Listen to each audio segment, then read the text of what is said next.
ஜெயம் ராஜாவோட இயக்கத்துல இளைய தளபதி விஜய் நடிச்சுக்கிட்டு இருக்க படம் வேலாயுதம். இந்த படத்தை பொறுத்த வரைக்கும் ஹன்சிகா மொத்வானி அண்ட் சரண்யா மோகன், ஜெனிலியா இவங்க எல்லாருமே நடிக்கிறாங்க அப்படின்றது எல்லாமே தெரியும்.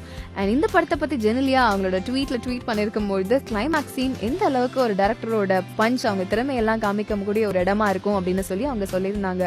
அந்த விதத்துல இந்த படத்தை பொறுத்த வரைக்கும் டாம் டெல்மர் தான் இந்த படத்துக்கான ஸ்டண்ட் மாஸ்டர். அண்ட் அவரோட எக்ஸ்க்ளூசிவான இன்டர்வியூ நம்மளோட இந்தியா கிளிட்ஸ்ல இருக்கு. அதாவது எப்படி நம்ம விஜயை வச்சு ஒரு பயங்கர மேசிவான ஒரு ஸ்டண்ட் சீன்ல எடுத்திருக்காங்க, அதுவும் ஹெலிகாப்டர், ட்ரெயின், இந்த மாதிரி எல்லா விஷயங்களும் இன்வால்வ் பண்ணி இந்த கிளைமேக்ஸ் சீனை பிரம்மாண்டமா ஷூட் பண்ணிருக்கிறதா அவர் சொல்லியிருக்காரு. இந்தியா கிளிட்ஸை கேளுங்க, அவரோட எக்ஸ்க்ளூசிவ் இன்டர்வியூவை நீங்க கேட்க முடியும். இந்த படத்தை பொறுத்த வரைக்கும் விஜயோட ஃபேன்ஸ் எல்லாருக்குமே மிக பெரிய ட்ரீட் காத்துக்கிட்டு இருக்கு அப்படின்றதுதான்.